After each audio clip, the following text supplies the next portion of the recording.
Roger Foley has been a very important voice in Canada because he has been someone who's been really, you could say, on the front lines of the issue because he has been one who's in some ways been pressured. He's been in many ways treated in a way that would make you feel like maybe euthanasia is the answer. you know, he's had a very a pressured time, and yet Roger has only been asking for, which seems to me to be a very reasonable request. He's only asking for self-directed care. He would like to go home to his apartment and have self-directed care, meaning that he hires his caregivers. He's not seeking, amazing, unbelievable things. Um, Obviously, this has led to certain court cases. I don't know how much we want to go into that, but the fact of it is that I thought him telling his story is very important for people to hear it directly from Roger. Gordon, if you're able to be the chair from now on, that'd be good.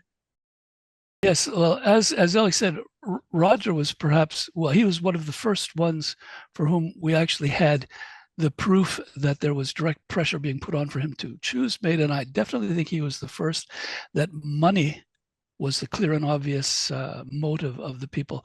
So basically, having someone pressured to accept MAID for economic reasons is a terrible thing. But we knew it was happening. So without further ado, and I would also like to say, Roger, I'm very pleased to meet you for the first time because I've heard your name for so many occasions, and now I have you in conversation. So please go ahead and tell us whatever you want to tell us. Thank you, Gordon, and thank you, Alex, and thank you for having me on this podcast. And I thank everyone for attending as well. Um, to speak of my story, it's very complex. My situation has been extremely challenging, grueling, emotionally draining. Um, it's very difficult to find a start point to begin to explain, but where I will start is the home care I was receiving. I live in Ontario, Canada, in the city of London, and the way the home care system works is consider yourself a property of an organization or agency, and you're their property and you're placed on an endless assembly line of strangers. Some are nice, but don't know your needs. Some are reckless, and there's nothing you can do to control their behaviors. They are who they are, and they really shouldn't be in the profession for what they do to vulnerable persons in their home. And some are very rushed, uh, short-tempered, and so you're on this assembly line every single day, and multiple people are coming in your home, multiple different people, and they're on their own assembly lines because their schedules are very inconsistent and random. So not only are you getting inconsistent services and care, you're getting people that are very rushed, and some of them are also pressured by the agency that they're on, and their schedules are unreasonable too. So it's a situation where the both of you are dropped uh, into this booking with each other, and your needs mostly are not met. You're most often not treated like a human being, um, and you end up not getting what you need for the basics to get by in life. Needless to say, any aspirations of reaching your full potential or or even reaching your full health status that you could be. Um, you're constantly hanging on to the edge of the cliff of life, and also psychologically, it's a nightmare.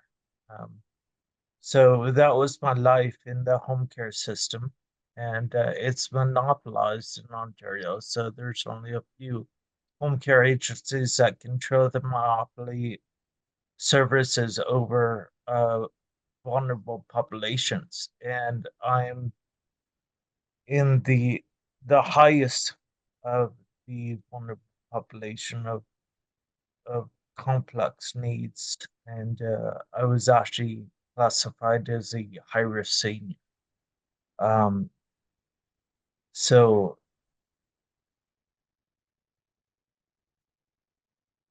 many things happened in my home that were outrageous. Um, I think in a video I described the situation of the worker who fell asleep in my home. Um, Other things happened that were extremely horrible that I won't get into right now. But in the future, maybe in a more detailed uh, setting, I would. But I was constantly in and out of the hospital due to the inappropriate home care I received. And it got so bad that I had thoughts of suicide a way out of the nightmare that I was in. And and then I began ending up in the hospital for that.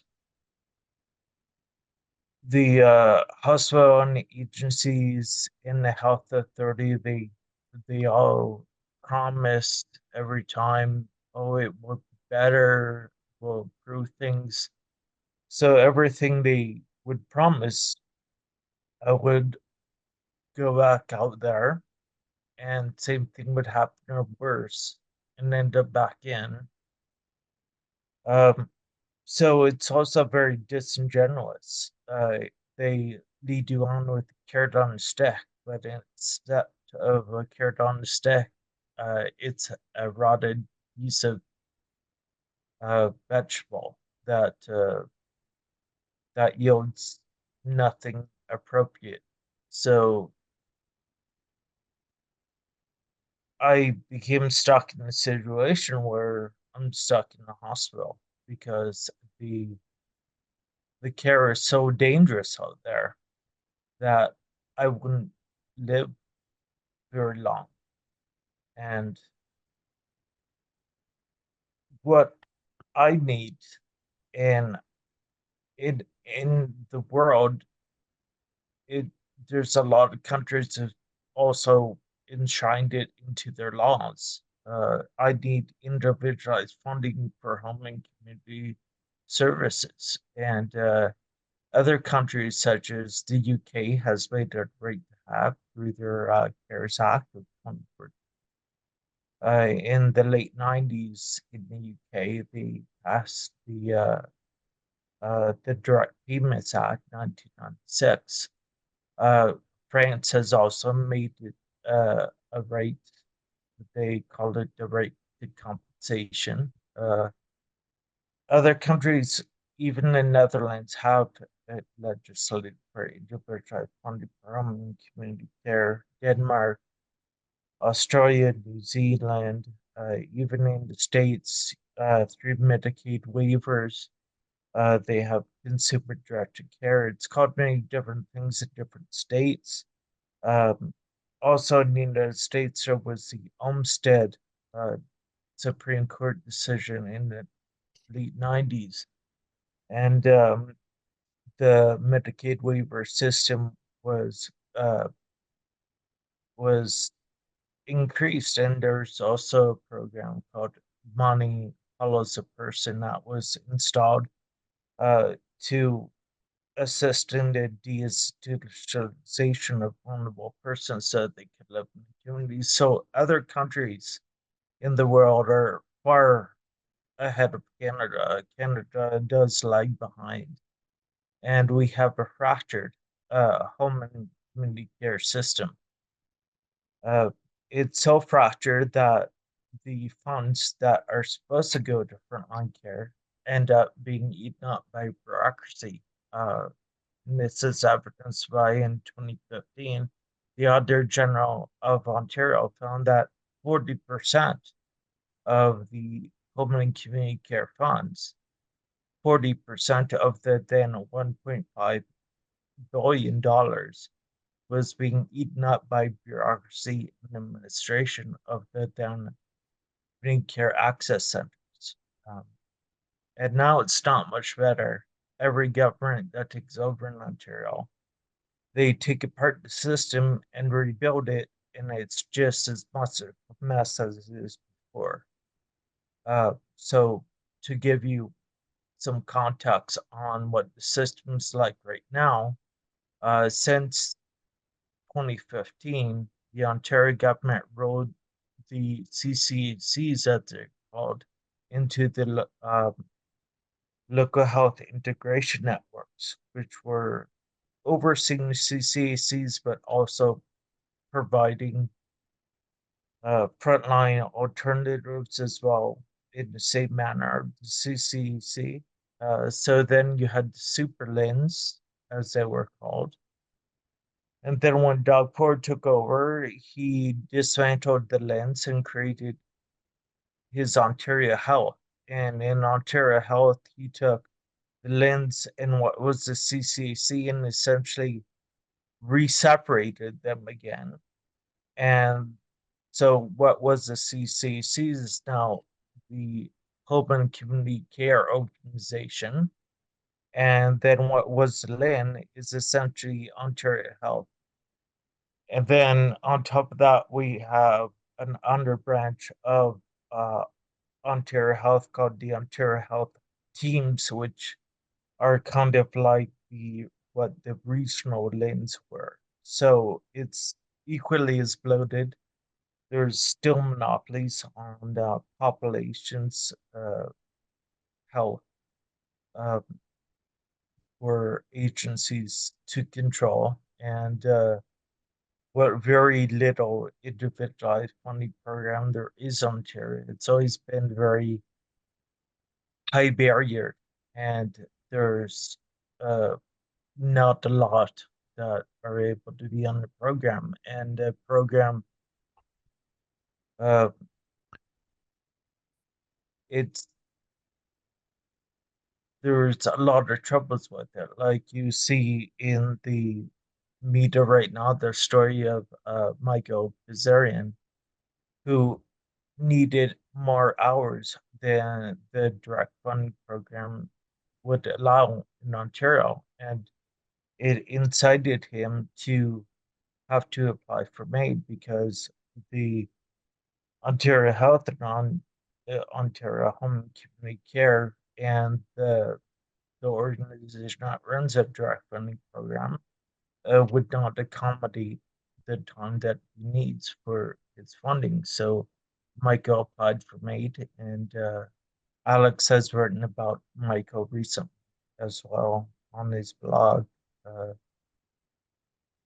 but it's very much a disaster in Ontario, and there's always hope that things will get better. But as we've seen in the past, it's just been same mess, different piles. And adding on to the pad, to give you another quick example, our current health minister in Ontario, Sylvia Jones, way back in 2008 when she was in opposition, her and some of her other progressive conservative colleagues, such as Garnett, um, they put forward a, uh, a a private member's bill to the then Liberal government to make services and community sports for persons with disabilities in Ontario all individualized funding. Um, I can send that link out to anyone of the Hansard. It's on the Ontario Legislature's website, but they passionately advocated for the reasons why individualized funding should be the the sole way of providing Homeland Community Services to Persons with Disabilities Ontario. Fast forward when they became a government, they completely abandoned that. It's like they never had said it before. And they went complete opposite with a lot of the legislation they passed thus far, like Bill 7, the uh, more beds, better care act, which you can look that up. It's a very disturbing piece of legislation. So what I'm facing is a province that uh, has constantly abandoned and neglected its vulnerable. And the federal government always says that they can't do anything. It's provincial jurisdiction. Their hands are tied, which is not true. Because in cases of national concern, they can use national concern branch, which there's also national concerns doctrine. And at any point, they can intervene with either their spending powers or other measures in matters of national concern to address the fact that, and it's already been said in Parliament, um, that no person can truly consent to medical assistance in dying unless all the options to live are on the table.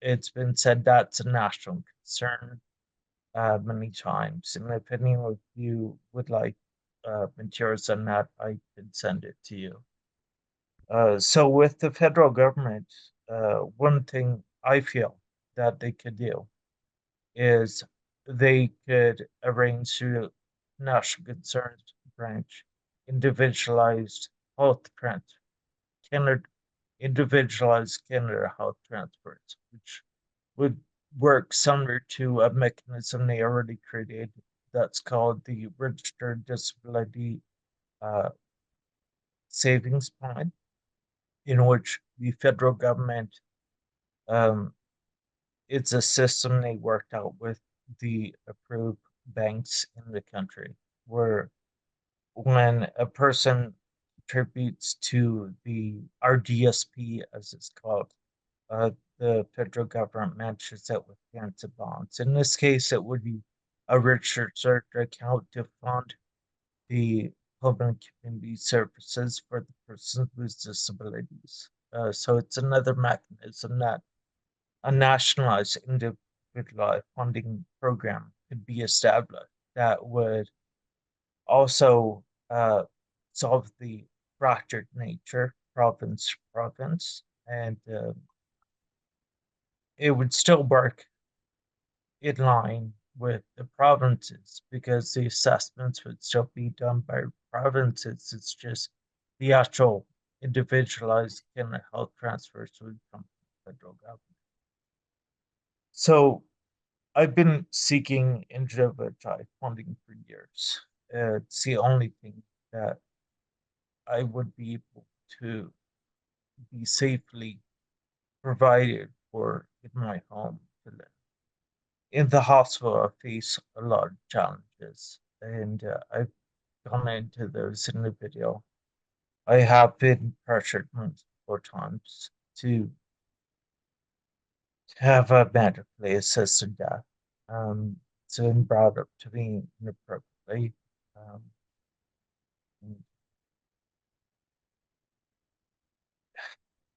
to be in here over 8 years is the words to describe it. I just it's it's a cruel nightmare to say the least. And I'm gonna fight for what they need until my last breath. I have no choice. I just on the other side of it, they they've shown that all the different levels don't care.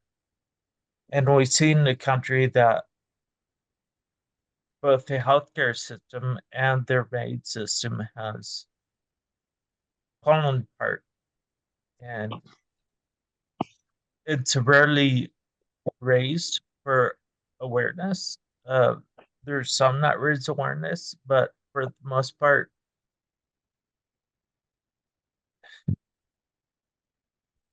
in our country, we just we've lost our compass of right and wrong, and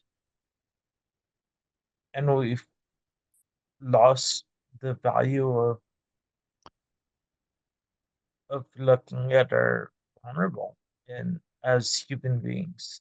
And I just I'm just trying my best to survive, and also I'm extremely worried for other vulnerable and disabled persons in this country too, the way things are and have been going. Thank you for your time, and I'm willing to answer any questions you have. Uh, and I'm sorry if I wasn't going too descriptive into things. I was just sharing what I share, and I'm just going through a really difficult time. And Yeah. Roger, have you had a chance to communicate with Christine Gauthier? Now, her obviously disability is far lesser so than yours, but she also has experienced situations where not receiving the basic her basic rights to needs as a in her case she's a veteran, right? So I have heard about the case of Christian Goshev. I've never been able to make contact with her. okay, yeah, I would like to. And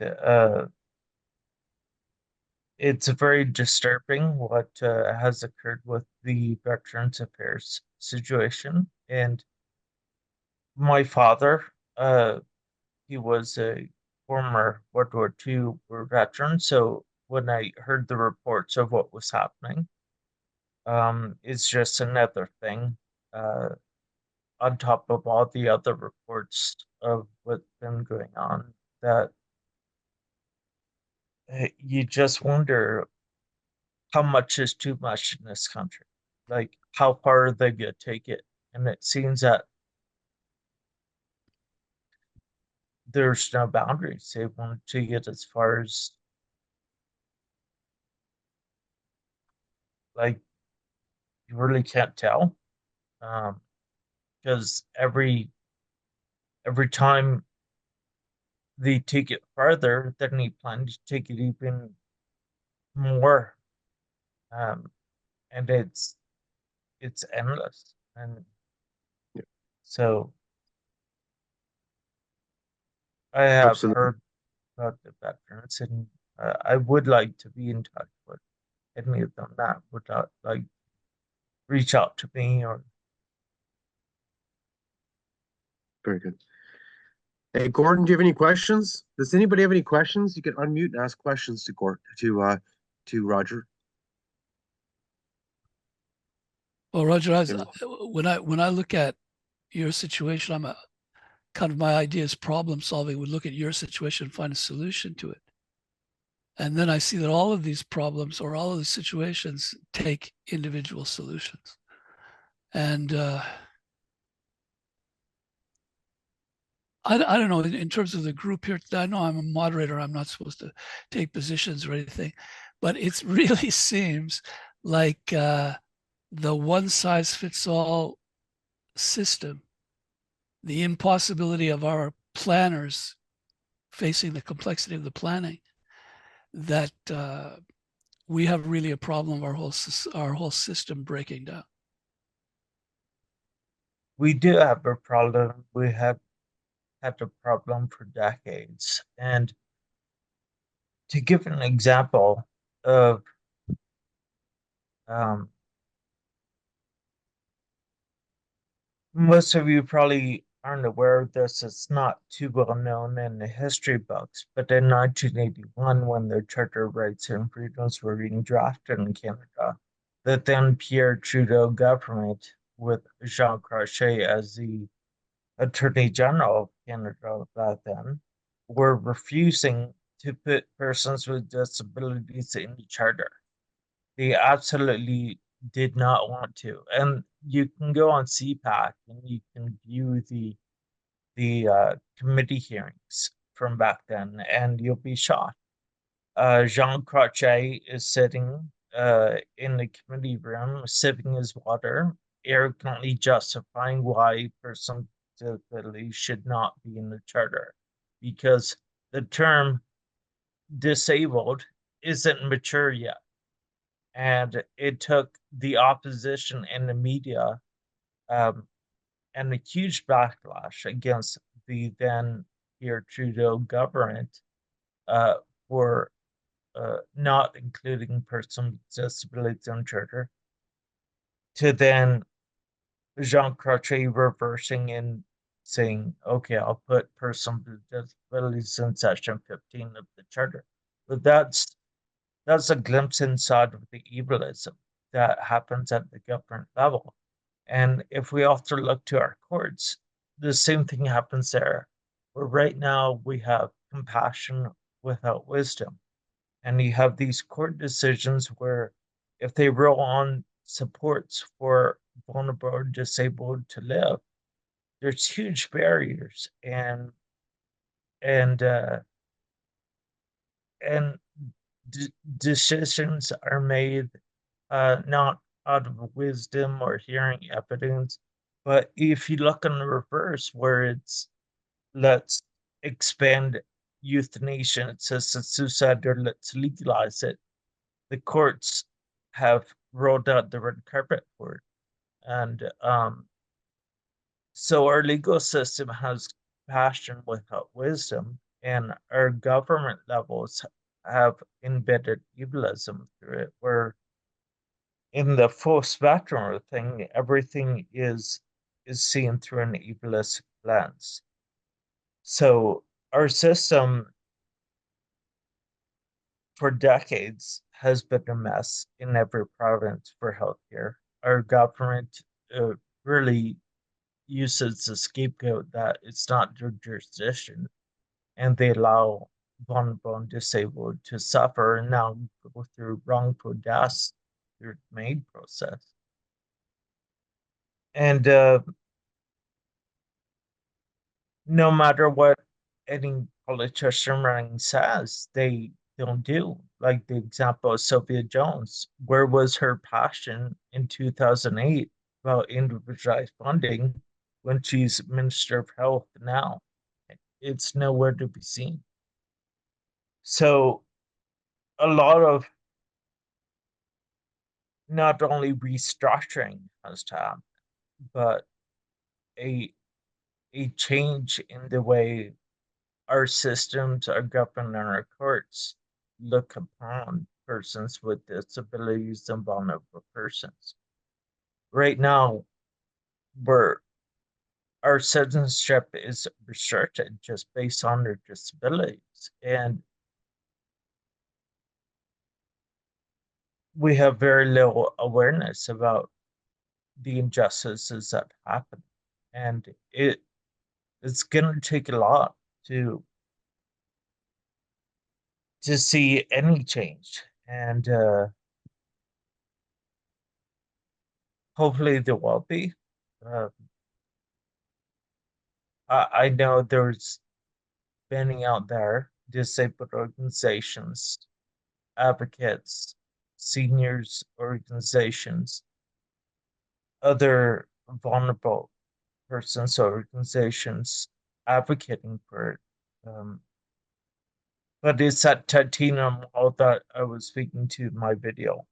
We always hit the titanium wall. And hopefully one day um,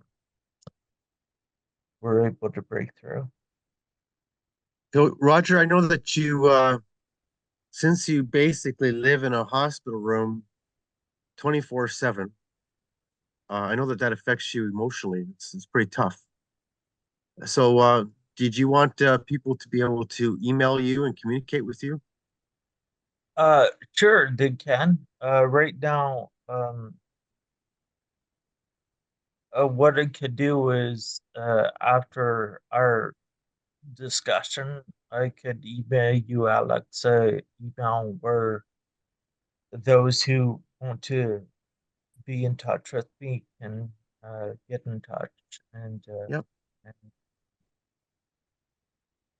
very good. Are there any other questions? Oh, Mary has her hand up. Please, are you unmuted, Mary? Or I am yes, now. you are. Yeah, good. Go ahead.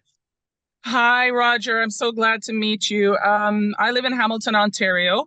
And just to let you know, my background, I was a physiotherapist from 1986 to 2016. So for 30 years.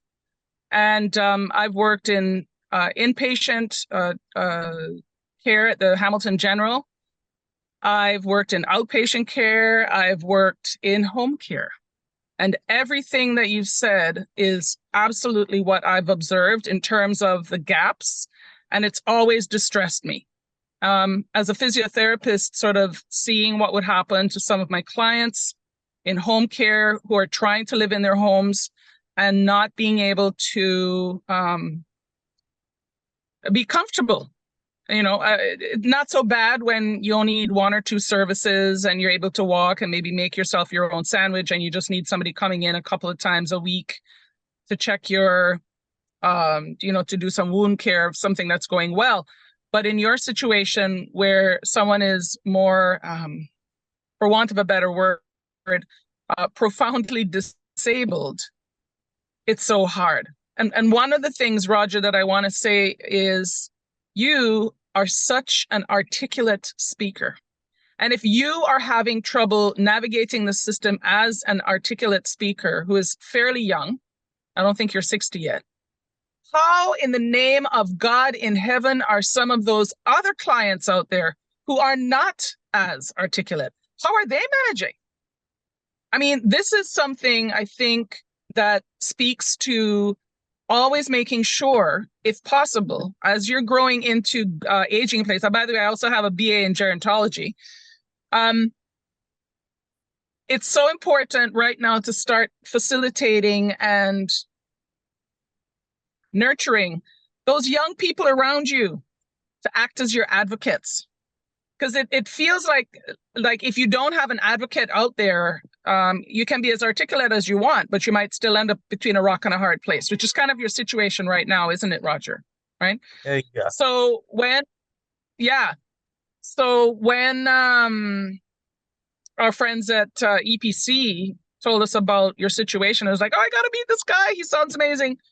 And honestly, I would love to keep in touch because I think it'll help your resilience. It will help others know that there's others of us out there watching, because there's nothing better. There's nothing better than people in the system realizing, oh, there's people who are checking in on Roger more often. Oh, I better behave myself. No, seriously. I agree. Seriously. So that's my suggestion. I would love to keep in touch. I have my own Zoom account, so I can even do a Zoom meeting with you if you're up to it. I'm also a Toastmaster. If you want to come and drop in on our Toastmaster club sometime and practice your Toastmaster speaking skills, whatever.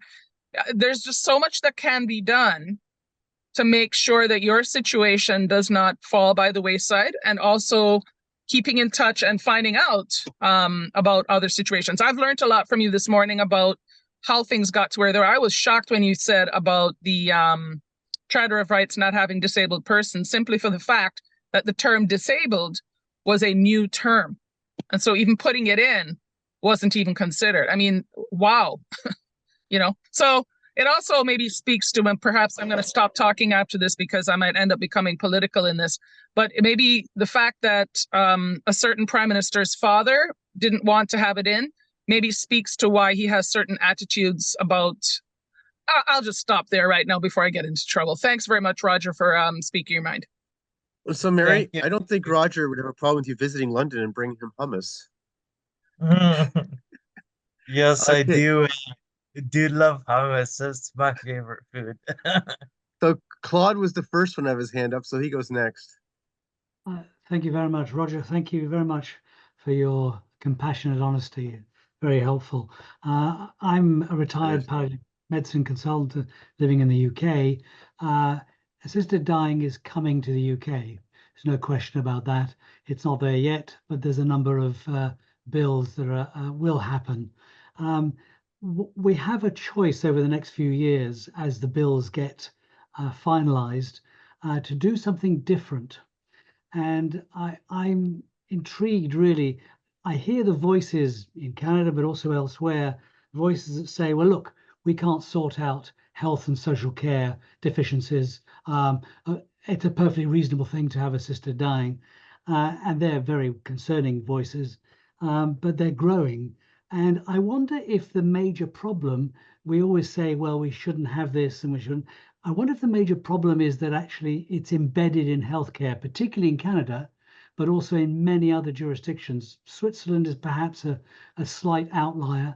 And I'm wondering whether we should be, we are working on a model that would actually put assisted dying outside of healthcare. I'm a skeptic, by the way, of it. I'm not a mad fan of it. But I wonder whether if it had been outside of healthcare, and it had been a socio-legal model, whether it would be create some greater safety for people like yourself. I've been following the situation in UK, and I'm very concerned for vulnerable persons with disabilities in the UK, because I see, even though there's a lot that say, oh, it won't end up like Canada, and it will be very controlled. If you've watched the recent Liz Carr documentary, which is a brilliant documentary, it's the best documentary I've seen on the topic thus far. You see when she interviews, I forget his name, one of the members of the UK government, and then she also interviews the euthanasia advocate at the end. The politician says it will be a very strict system only for the terminally ill. And then near the end of the program, when she goes to interview the euthanasia advocate, she informs the euthanasia advocate, oh, well, uh, this member of the government said it will only be available to terminal ill persons, and that's the line. And that person goes into shock and says, well, uh, that's not fair. Like, I want it for me. And she doesn't want any line in the sand.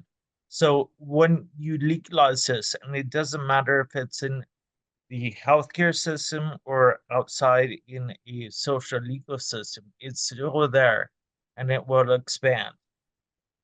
You also look at New Zealand when they passed their euthanasia assisted suicide law. I think his name was David Seymour, who was the one pushing it through. You fast forward a year there, and I have clips of him in the New Zealand news saying that when it was passed, it was always intended to be expanded. So you not only have this problem of safeguarding, you have this problem of it's going to eventually expand no matter what, because too much is never enough for uh for those who push it. And if you have it outside of the healthcare system, it's still not going to be outside the healthcare system, because it's still going to be advertised. It's still going to be talked about. It's still going to be brought up to the vulnerable. And then this whole situation happens where uh, it's compassionate to offer it or bring it up to someone. Or if like we have the Canadian Association for Maid Providers in this country. They oversee. In their materials, they say there's no law in Canada against bringing it up to a vulnerable person. And later on in the document, they say, well, you can always circle back basically to bring it up. Well, you're soliciting euthanasia and assisted suicide like a car salesperson at a car lot, and that's always going to happen, whether you have it in the healthcare system or outside in some sort of social legal system. Because no matter what line you try to put in anything, be it a line of non-expansion, that's always going to be blurred and pushed. And if you put it outside in a legal social, it's going to bleed into the healthcare. It's going to be blurry. It's going to be confusion. And the ones who pay for it are the vulnerable and disabled, because we're the ones who are either wrongfully put into euthanasia as a suicide, incited or coerced or whatever you want to call it. But we're the ones, and also the the the incentive for supports to improve then becomes the loss. We've also seen in Canada, I heard a testimony from a physician from BC about palliative care during uh, the committees debating the expansion bill C7. And he was saying that the BC government was taking funds away from palliative care to put it towards medical assistance and dying structures. So that happens too. It not only takes away from the resources of health and support, it makes an overall loss of incentive throughout the country to not even think about, let's improve palliative care. Let's improve individualized funding and home supports for the vulnerable and disabled. Let's maybe build some more hospitals. Let's fix the staffing ratios. All of that becomes second tier to the assisted dying regime. That's what I've seen, and that's what I've also seen in the research from various different sessions as well. Claude, if I could take a stab at your question. My personal position going all the way back into the 1990s is that a completely open right of assisted suicide would be less damaging than medical care. And the reason for that is because the medical care system is like a giant platform of marketing for MAID. And that is the vector through which it is sold to the people. And if you take Switzerland, for instance, Switzerland has a rate, an incidence rate, less than a quarter of what we have in the province of Quebec right now. Yeah, I think you're right. I mean, the reality in the UK is that it's going to happen. Yeah. There's no question about that. It's not a possibility that we can stop it. It won't be stopped. The new government, which will be in a few months' time, is committed to it. So it's going to happen. So in a way, we're having to do a plan B. And what nobody seems to be saying is that what's being promoted is that, well, doctors legitimize it. They provide the safeguards, whereas in reality, they are the weak link. They are the marketing program. And for me, like perhaps in a situation like yours, ideal would be, or semi-ideal would be, that the entire medical structure would be devoted to caring for people in their lives. And somebody who wanted to have a form of assisted suicide, the very first formality would be subtracting themselves from the medical system. For me, the main thing is when I go to the hospital, I want to be cared for people who are going to try to keep me alive. And right now in Canada, you're in a situation where it's absolutely the luck of the draw. You could be faced with a doctor who absolutely sincerely believes you're better off dead and that his job is to convince you of that. That's where we are in Canada right now. And I would like to see an idea that that is not medicine. And finally, to have it excluded from medicine would be a good thing, in my opinion. Well, Even if keeping it out of exists. medicine is a good idea, but the fact of it is that Roger's right. Once it's legal, it does expand and it will expand. And what's going to happen is that the current British government will try and figure out what they can get. So they'll propose a bill based on the model that they think they can get passed based on who's currently in Parliament. And then what will happen after that is once it's legal, then of course the goalpost shifts and there'll be an amendment to the law soon after. So anyway, Heather had her hand up and then it's not there anymore. So she might have a question. Roger, I'm sorry. You want to say something, Gordon? Well, I wanted to say what goalposts, like what I'm talking about is you could have a system like in Germany where there is no limit whatsoever. There's no eligibility criteria. Anybody and everybody can have assisted suicide. And on top of that, they can have theoretically commercial enterprises to provide that service. Okay.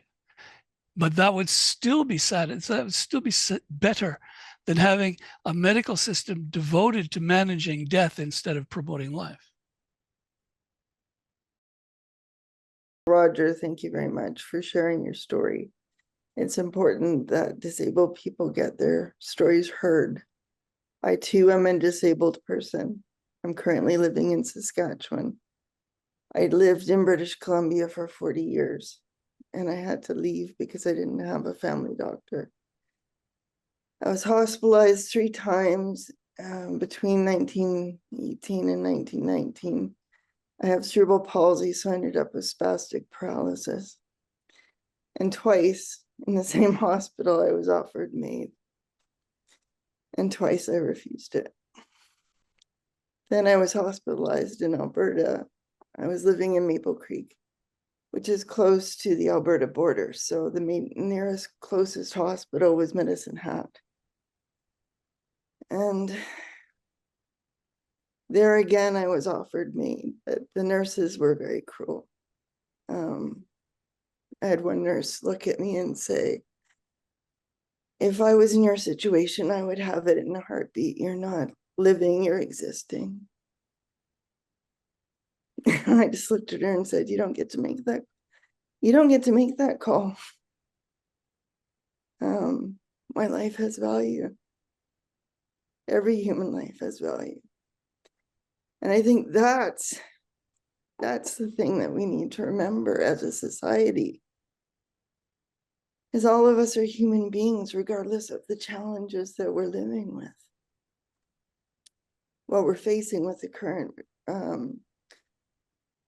our current dictator, and that's as political as I'm going to get, and the UN agenda is the eradication of the weak and the vulnerable from the world. That's the main agenda. Because we use up health dollars. We use up dollars that able-bodied people could use instead. And it's time that that's not acceptable. And I know that you're fighting as hard as you can to get your own needs met in the way that's best for you, but also to have your life recognized as valid. And your life is valid, and my life is valid, and every other disabled person's life is valid and has worth. We have gifts, we have things to share. I'm an author, I'm a speaker, but society would tell me I'm nothing. I just don't let them without saying something. So I just want to keep in touch with you simply because I want you to know you're not alone. Thank you, Heather, and I would like to be in touch with you too. And thank you for sharing with me, and hopefully we can all work together to make a better tomorrow. And I'm so sorry to hear what you've been through, and Yeah. I just hope, like, I know that I'm fighting for my life, but I'm also fighting for the lives of of others too, because I realize I'm not alone and I am worried about other vulnerable and disabled persons in this country. And I have this mentality, we all go home or nobody goes home. So I know that my fight is our fight. I know your fight is our fight. And uh, yeah, I just hope that someday the nightmare for us all is over. Mary? I thank you very much. One of the things I wanted to mention is that you're so right, Roger, when you talk about, no, sorry, I forget who, I think it might have actually Claude or Gordon who said it could be hit or miss when you go to a hospital as to whether you get a doctor who is sort of pro-life or pro-death, if you will, to put it quite, starkly. And I mean, there was one physician at the Hamilton General who was famous. He still is famous. He's not dead. His name is Dr. Clive Davis. And Dr. Davis went to so many extreme measures to keep people alive. He would have 3 cell phones going in a room with a whole bunch of monitors beeping and nobody would care.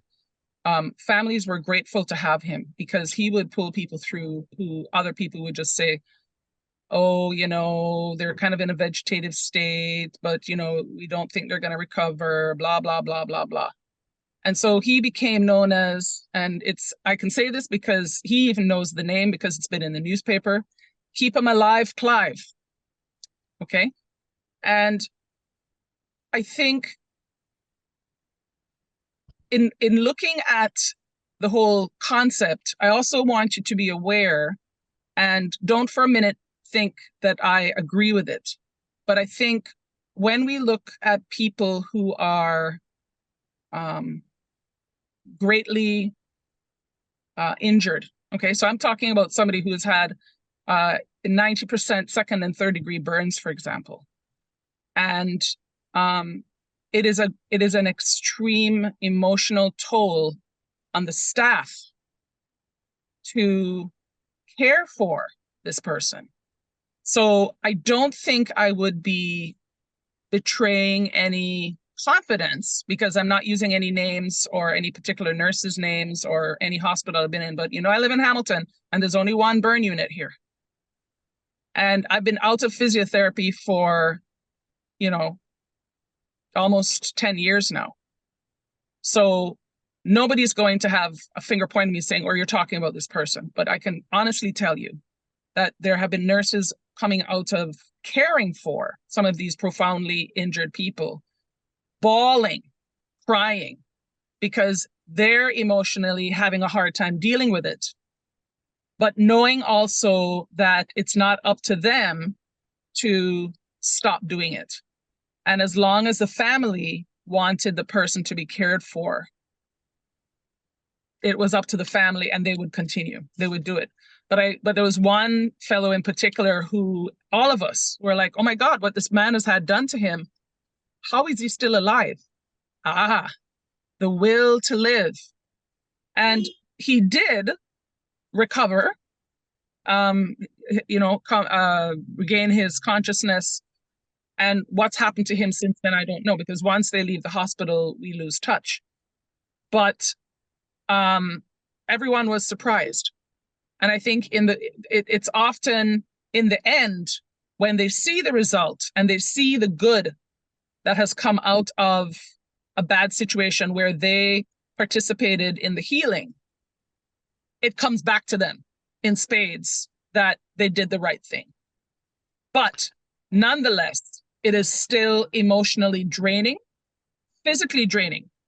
Okay, it is physically draining having to care for people in the intensive care unit and so forth. So in an acute care situation, I think it's easier for people to see why that might be the case. But where the line needs to be drawn is in a situation like yourself, Roger and Heather. You're both with us. You're articulate. There's nothing wrong with your brain, right? there may be, your will to live is so great. And so to me, somebody actually having the gall to say that to you, like it just blows my mind. I mean, like maybe you might want to consider whispering it behind your hand to a coworker, like, oh my gosh, I can't believe they're still alive. But to actually say it to a client, this is cruel. And frankly, for saying those words out loud, they should be reported to their college, because that is totally inappropriate, in my opinion. But of course, in these days of MAID, who knows anymore? Anyway, so that's all I have to say. And thank you very much, both of you, for sharing your experiences. It's tough out there, but we got your back. Well, Mary, I would like to respond just to say that if there's a silver lining to this thing, in my opinion, it's that it gives us a chance over time to restructure our thinking about this in terms of the only doctors and the only nurses who are in a hospital should be the ones trying to keep us alive. There should be nobody in a hospital trying to kill us. And now that we have openly on the table death medicine, we can say, okay, death medicine has to be put aside.